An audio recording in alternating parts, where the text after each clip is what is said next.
This is the first of 16 support videos on the XDJ-Aero, where we hope to give you a complete overview and step-by-step guide on how to use and get the most from your product.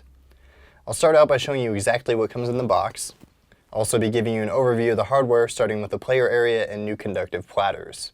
Then I'll show you the 4 beat effects included on the device, and finally the standalone mixer that is built into the Aero. Now let's have a look inside the box. First thing, we've got your user's guide and power supply, and the unit itself. The first thing you'll notice about the Aero is its size. It's nice and lightweight and measures in at 45 millimeters deep, highly portable. There still seems to be plenty of room to get comfortable while mixing, and the unit follows the standard, familiar Pioneer CDJ layout. Here is the source section for selecting between record box control, MIDI control, and USB devices. The LCD screen has 4 different color modes as well as an inversion setting. The LCD can display 3 lines of text in 18 different languages.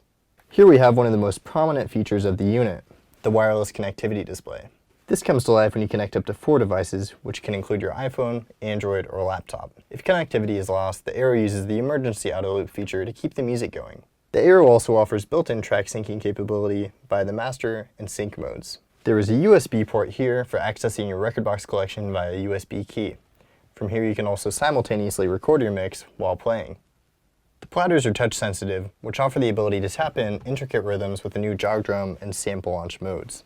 Unlike traditional CDJs that use pressure sensitive technology, these platters use conductive sensors that detect even the lightest touch and intricate rhythms. The platters are a good size, and they offer very smooth movement and a really sturdy build. Above the platter on each deck there are 4 effects: trans, flanger, echo, and roll, with adjustable parameters on either side for beat length and level depth. The auto beat loop function can also grab perfectly timed loops of up to 32 bars. The XDJ-Aero is also a standalone mixer and accepts external audio sources via the 2 switchable line and phono inputs along the back of the unit.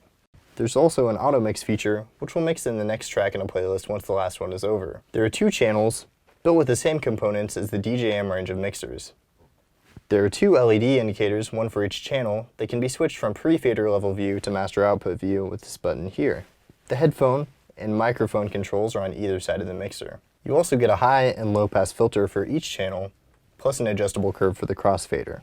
Here we've got the cable harness for securing your USB and DC-in cables, the master output section where you have a choice of RCA or 1/4-inch jack, the input section for the mixer, you have one for each channel which can be switched between line and phono here, the grounding terminal for connecting turntables, the Kensington lock for securing your Aero to nearby objects, and the microphone input and gain control.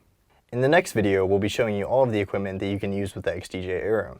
If you have any questions about what we've covered, you can discuss them online with other Pioneer users and Pioneer experts at forums.pioneerdj.com.